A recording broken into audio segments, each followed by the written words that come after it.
Watu wengi wamelelewa kuamini kwamba ukinyamaza basi umeshindwa, kwamba usipojibu basi umeonewa, kwamba usipopigania hoja yako basi wewe ni dhaifu. Lakini ukweli ambao watu wachache sana wanaujua ni huu: ukimya sio kushindwa, ni mbinu. Ni lugha ambayo haionekani, lakini inaongea kwa sauti kubwa zaidi kuliko maneno. Ni silaha ambayo haitumii nguvu, lakini huvunja akili ya mtu aliyekukosea bila hata kugusa. Na leo utaelewa kitu ambacho wengi hawakielewi. Unapochagua kukaa kimya, kuna mambo 7 makubwa ya kisaikolojia yanayotokea kwenye akili ya mtu aliyekukosea. 1. Ubongo wake unaanza kujaza mapengo, na mara nyingi hujaza kwa hofu. Binadamu hawezi kuvumilia ukimya wa taarifa. Akikosa majibu, akili huanza kujaza mapengo yenyewe. Unaponyamaza, unamnyima mtu feedback anayotarajia, na hapo ndipo akili yake inaanza kazi ya hatari. Labda nimekosea sana. Kwa nini hajanijibu? Anafikiria nini? Kadri ukimya unavyoendelea, ndivyo mawazo yake yanavyozidi kuwa mabaya zaidi. Ukimya wako unakuwa kama kioo. Anaanza kuona makosa yake kupitia mawazo yake mwenyewe. 2. Anapoteza udhibiti kwa sababu hawezi kusoma hatua yako inayofuata. Watu wengi wanapenda kujua walipo na wewe, wanapenda kutabiri reaction zako, lakini unaponyamaza unavunja mfumo huo.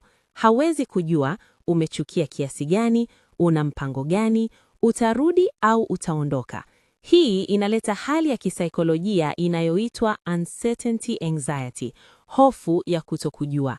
Na ukweli ni huu: watu wanaogopa kutokujua zaidi kuliko wanavyoogopa ukweli. 3. Anajikuta anakutana na nafsi yake mwenyewe bila kukimbia.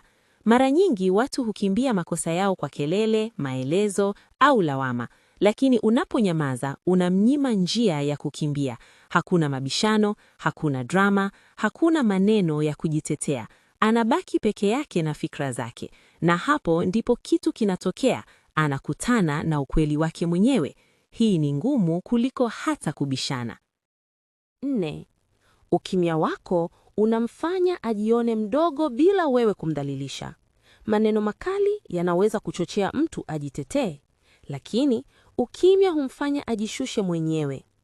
Unapochagua kutopigana, unampa nafasi ya kujiona: alivyokosea, alivyokuzidi na alivyopoteza heshima yake.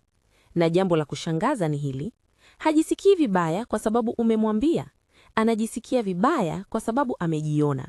5. Unavunja mzunguko wa drama ambao alikuwa anatarajia. Kuna watu wanaishi kwa drama, wanategemea reaction yako ili waendelee.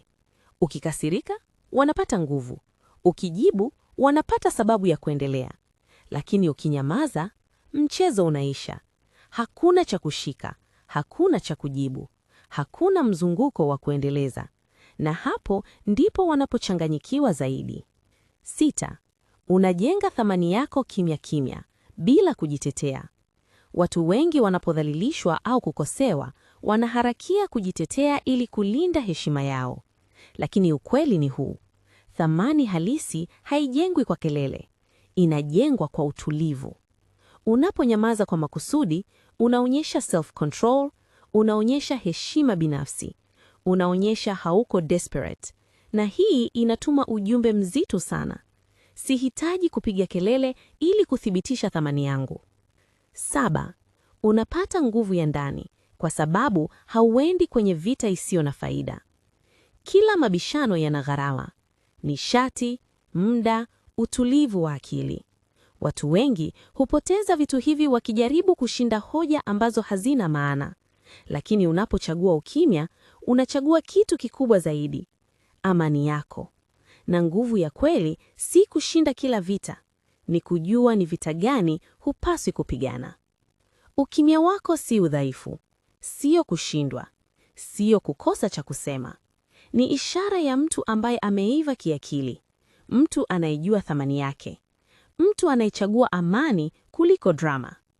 Kumbuka hili: sio kila anayekukosea anastahili majibu yako. Wengine wanastahili ukimya wako. Kama umejifunza kitu leo, andika kwenye comment neno ukimya. Hii iwe ishara kwamba umeanza kuelewa nguvu yako ya ndani. Usisahau kulike, kushare na kusubscribe kwa ajili ya maarifa mengine ya kina kama haya. Tukutane kwenye video inayofuata.